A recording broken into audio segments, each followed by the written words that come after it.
Aloha everyone, what's going on my dudes? Welcome to another RuneScape news coverage video. For this video, we're going to be talking about an upcoming double XP live event next month. So without any further ado, let's jump right into the video. Let's go! Cats is the illest. What you talking about, Willis?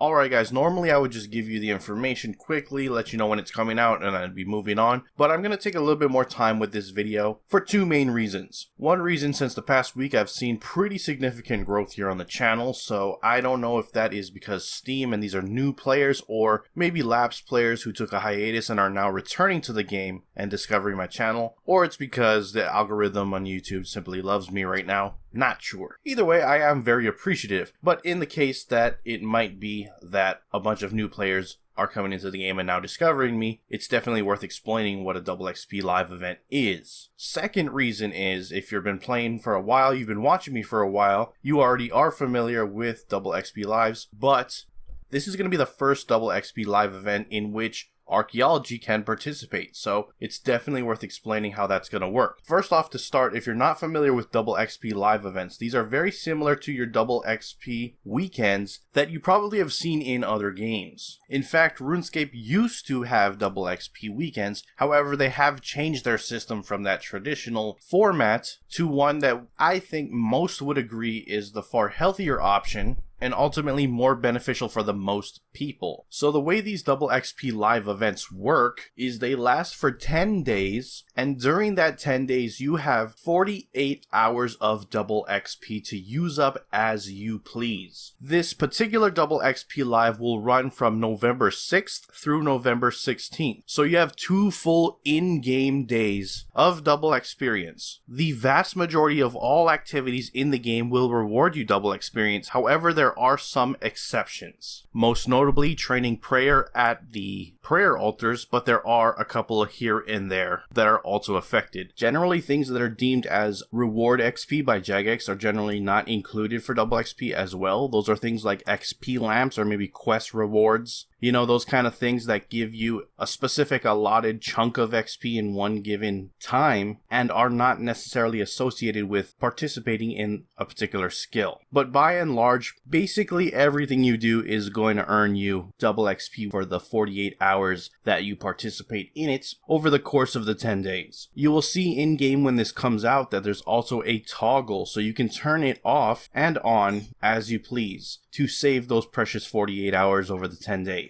Which is not entirely the truth, because if this double XP toggle works how it does in the last double XP live, if you toggle on your XP after previously having turned it off, you are not allowed to turn it off again for at least an hour. So every time you turn it off, the next time you turn it on, you are committing to an hour of your double XP out of the allotted 48 hours. So do plan accordingly. That's probably how it's going to work once again when this comes out November 6th. Now, if you have RuneScape membership, you're going to receive double XP throughout the entire event. However, if you are a free-to-play player, you're only going to be getting 20% extra XP for all the available skills. So that's pretty much how these double XP live events work out. We generally get these, at least in the current frequency, about every couple of months, for a total of around 4 every year. So if you miss this one, you can expect one probably in 2 to 3 months. And that pretty much concludes everything you need to know about how an XP Live functions. If you have any further questions, leave them in the comments below. I'll try my best to answer them. Now to address players who already know about double XP Live and are curious about Archaeology. So yes, Archaeology is now going to be earning double XP with this event for the first time.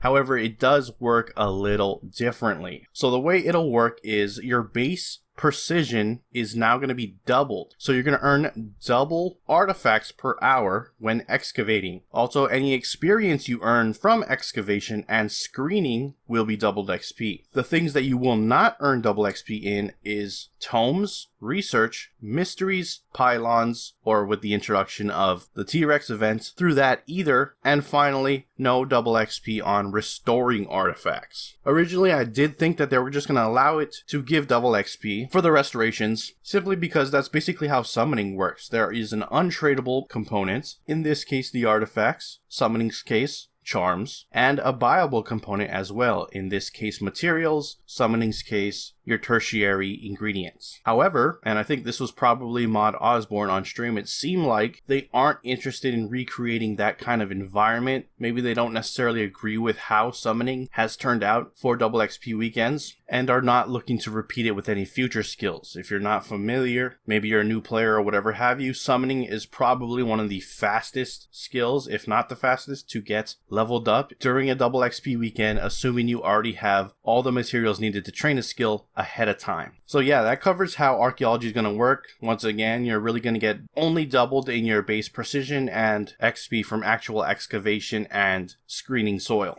So there you have it. That's all you really need to know. Again, if you have questions, leave them down in the comments below. I'll try my best to help you out. Having said that, I still want to talk about Archaeology for a second, just to briefly touch on some things that were covered in the latest live stream regarding the Orthen Digsite. So since launch, they have actually implemented a couple of hot fixes. Most notably, the Moksha device used to have a large click radius, so you couldn't get to the excavation sites without right clicks, which was really annoying. That has been fixed. They've also made it so if you're logging into the game during the Roar of Osseous, you're going to correctly receive the benefits. It seemed like it didn't work if you logged in during, but now it will. Spirit of Attraction Potion is now going to work with your Manifested Knowledge as well as Divine Carpet Dust, which is good. And Big Game Hunter Spear issues as well as the Tears of Guthix when it comes to Archaeology having issues has also been resolved. That said, there are a couple of things in their to-do list or waiting QA. Those include adding a third recipe for the Holy Aggro Overload, which includes using a Holy Overload with the Aggro Potion. The Anachronia resource crates and compacted resources will be made bankable, which is unfortunate. I deleted mine after getting it from the collection log, the first collection log for Orthen. It is what it is, but those will be bankable in the future. Dragonkin artifacts will be listed by level order rather than alphabetical order in the Make X interface. Sherigan will have dialogue hints